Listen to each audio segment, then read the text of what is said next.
Today, we're aiming a bit higher than just being good. We're looking at a shortcut, maybe, being the player among players. We're diving headfirst into some really fascinating excerpts from The Art of the Master Manager. Now, this source, it isn't just advice. It's pitched as a real recipe book for anyone, truly ambitious about making a significant impact. Our mission today, pretty laser focused. We want to unpack the core strategies and, maybe more importantly, the distinct mindset presented in this material. The idea is to give you a clear advantage, a way to navigate the, often murky waters of managing, setting goals that don't just, get done, but actually elevate things, and even mastering self-management to maximize your influence and success. The goal is no overwhelm, just pure insight on how the player operates. And that strategic lens is absolutely essential, because management, it doesn't matter when or where, it's always complex, inherently so. What really seems to separate the truly successful managers consistently isn't just reacting to change, it's their foresight. It's recognizing and skillfully responding to useful change, the kind that actually reshapes the game. They aren't just managing the pieces on the board, they're moving them. They become agents of transformation, not just watching it happen. Okay, well, let's unpack this right from the start then, because the source kicks off with a really powerful, almost provocative framing of who you want to be. Mm-hmm. It argues that these master managers, they aren't just competent. They possess this almost innate ability to bring about significant, sometimes disruptive transformations. And here's where it gets really interesting for me. The book immediately brings up this idea of a specific focus, a kind of politics maybe? Right. Strategic maneuvering, let's say. That propels a manager right to the top, become what it actually calls the player. So it's less about just doing your job well, and more about mastering the entire ecosystem. And to really drive this home, the book uses this, intriguing analogy. It's about evaluating potential American presidential candidates. It suggests, for instance, an Ivy League graduate isn't just considered acceptable because of their academic background. There's this underlying assumption of, yes, necessary qualification, sure, but also crucially skills to manipulate the race to a possible win. It's subtle. It's about a perceived inherent capability, like an understanding of the game beyond the written rules. What exactly does that translate to in a corporate setting? That's a really crucial distinction, and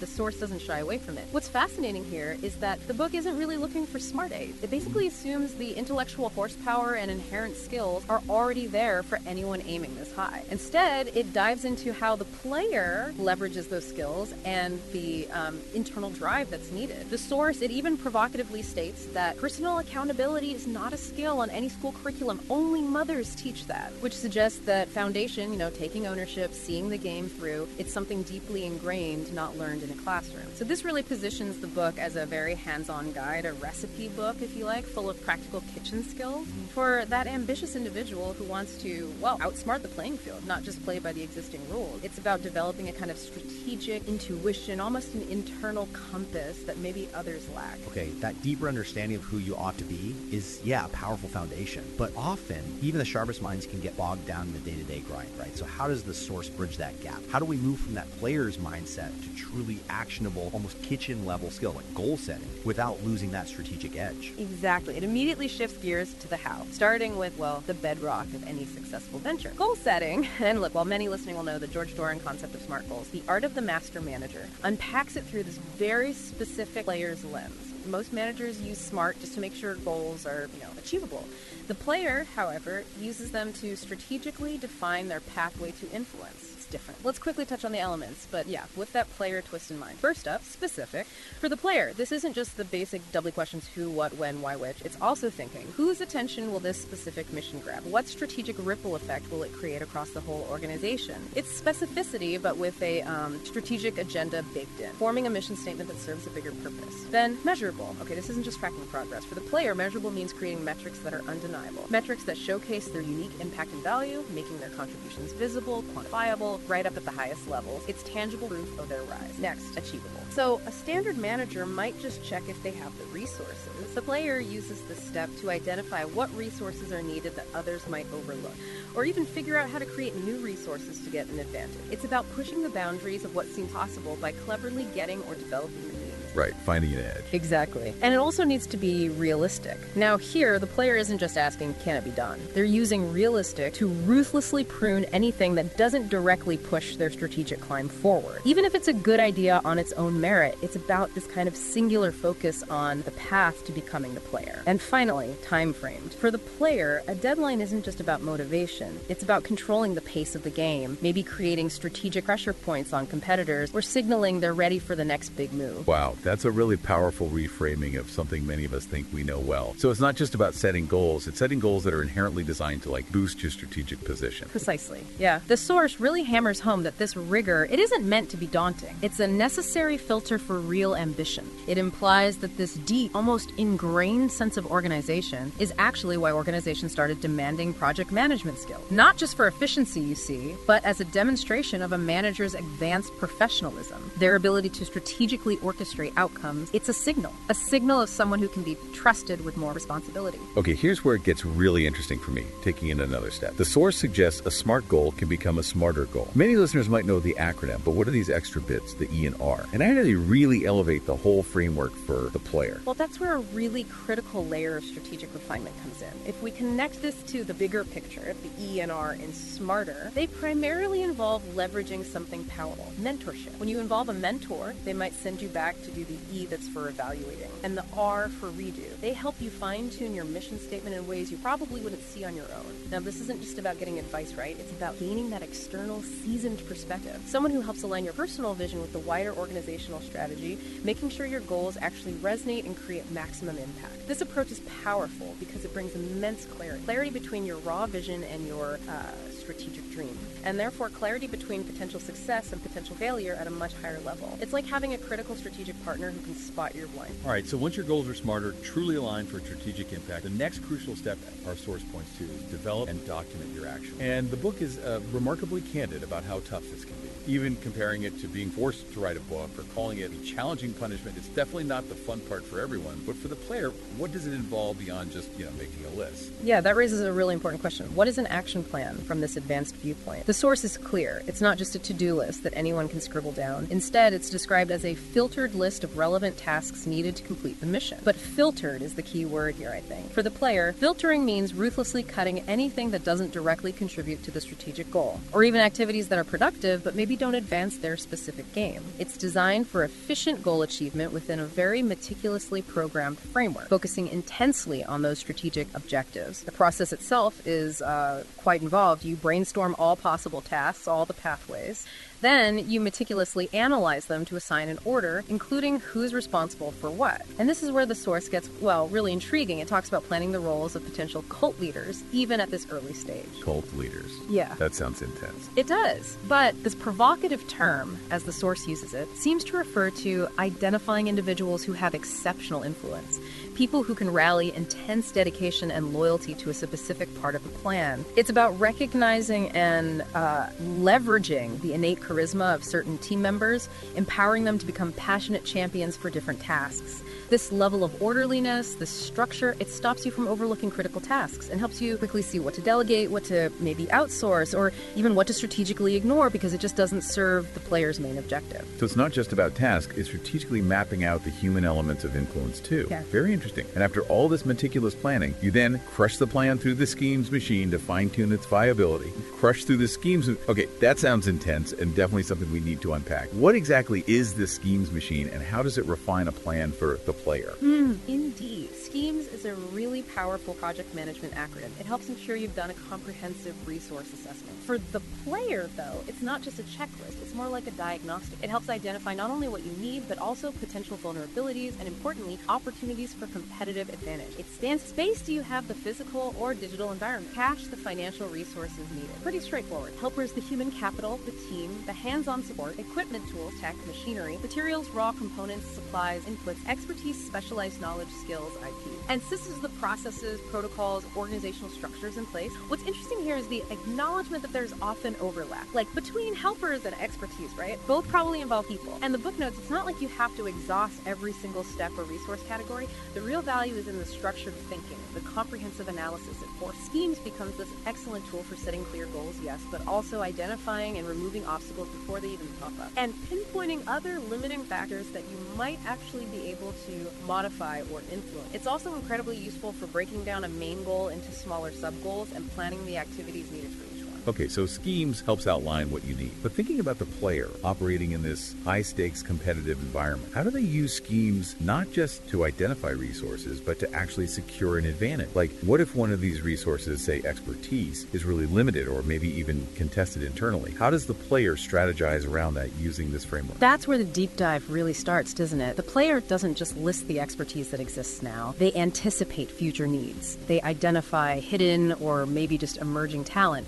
And they might even actively develop or acquire the expertise that their rivals don't see as crucial yet. It's about getting ahead. Or if a resource like cash is limited, okay, the player isn't just looking for budget approval. They're looking for ways to generate internal funding, maybe forge strategic partnerships, or even demonstrate such undeniable value that the necessary cash has to be allocated to their initiative. Making themselves indispensable. Exactly. It's about foresight, building a kind of proprietary advantage, and turning potential weaknesses into strategic strengths that others just don't possess. They use schemes to map terrain, yes, but also to build their own strategic high ground on that map. Right. So with your plan solidified, resources accounted for through schemes, the next big step is crafting the scheme for managing your priority. And crucially, the energy needed to actually accomplish them. The source really hits home on a common, and I think often overlooked challenge here. It talks about knowing when to cut the cord on something that appears emotionally satisfying but detracting from the amount of time required for other tasks. This is where so many managers, even really good ones, can stumble, right? Letting pet projects linger. Absolutely. This is all about making time your friend, not your enemy. And critically, avoiding the trap of creating impossible tasks for yourself. For the player, it's not just managing time, it's managing energy, understanding where their influence is best spent, and just as importantly, where it's being siphoned off without a decent strategic return. It's about being, ruthlessly realistic about what you can achieve and how you spend your most valuable resources, your attention and your energy. They're constantly asking themselves, is this activity actually propelling me forward towards my strategic goal, or is it just keeping me busy? Big difference. So what does this mean for you, the listener, in terms of practical application? How do you manage that energy effectively? The source suggests structuring your daily and weekly goals along 3 very specific lines. Let's break those down, because they are pretty foundational. First, you've got maintenance tasks. Think of these as your foundational activities. The necessary routines that, keep the lights on and the engine running smoothly. Could be your morning coffee ritual to kick off the day, sure. Or, more strategically, maybe taking 5 minutes just to observe employee behavior patterns as they arrive, studying team dynamics, picking up nuances others miss. They're predictable, they're essential, non-negotiable, really. Then you have people tasks. This involves actively engaging, building your network, building influence. It's not just delegating tasks down. It's making time to walk the floor, interact, mingle, maintain those connections with your team, your peers, even higher-ups. For the player, these interactions are often strategically curated, not just random chats. They're opportunities to gather intelligence, maybe foster loyalty, or subtly influence opinions. And finally, there's reflective time. This is where the player really distinguishes themselves according to the source. It's crucial time set aside for relaxing, analyzing, and creating new strategies. Stepping back from the immediate chaos to see the bigger picture. Anticipating future moves, innovating. This is an optional time if you can fit it in. It's a dedicated strategic block. And the source stresses you need to consciously vote. That's the word it uses. Allocate the time and energy levels required for each of these task types. It's a deliberate act of prioritization. Understanding that neglecting any one of these areas will ultimately limit your capacity to operate as the player. They're not just managing tasks on a list, they're managing their strategic bandwidth. That deliberate allocation, that voting, that's key. Okay, now for a crucial final step, one that often gets overlooked, but which the source emphasizes for higher efficiency. It's the need to refresh, recuperate, and re-energize. We all hear about companies sending executives on retreat, expensive vacation, which is great, obviously, for physical and emotional well-being. But here's an interesting, maybe slightly cynical detail the source points out. Even on these supposed breaks, right, those same executives are still often given a mobile phone, and not just for emergency. It's to make sure that they remain in contact and up to date on relevant data. Makes you think of that relatable anecdote. Maybe. Mom or dad retires to some couch for almost an hour, studying or replying some emails while delaying everyone's dinner during the family vacation. It feels almost impossible to truly disconnect these days. How does player manage this paradigm? Needing to recharge, but also needing to stay in the game. Well, what's fascinating here is the underlying principle the source points to. Relaxation is vital, yes. For our organs, optimal function, restoring physical, emotional strength. Staying in contact, though, in the context of this astute manager, it ensures that the goal monitoring function keeps pace. It allows the player to maintain a kind of strategic awareness, even while they're physically away from the office. The renewed energy for bigger impact comes from the calming down of the nerves that true relaxation provides. So you need both. The value of refreshing is precisely this relaxation stage, which also involves, interestingly, calculating how to neutralize distractions and cut down on time wasting even while relaxing. But if we connect this to the bigger picture, there's a really critical distinction to make here. While vacations are great for restoring physical and emotional strength, sure, the truly astute manager must equally find ways to keep their mental and spiritual energies in balance. And these, the source argues,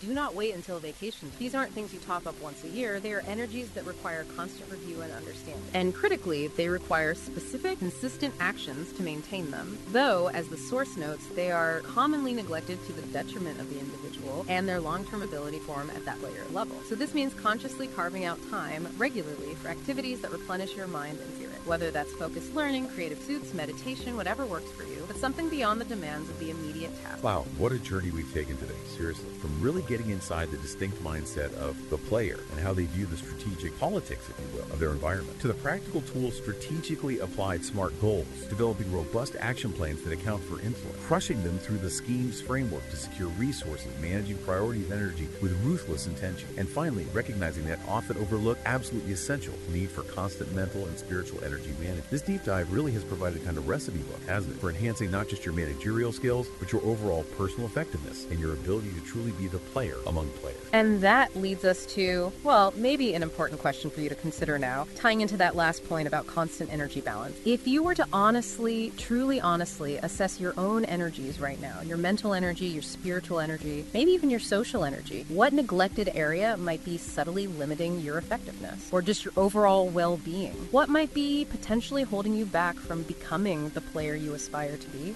And maybe more importantly, what one small, consistent action could you commit to starting this week to bring that specific energy back into better balance without waiting for a vacation or an emergency to force your hand? Powerful step to think about. Yeah, think Hopefully act on.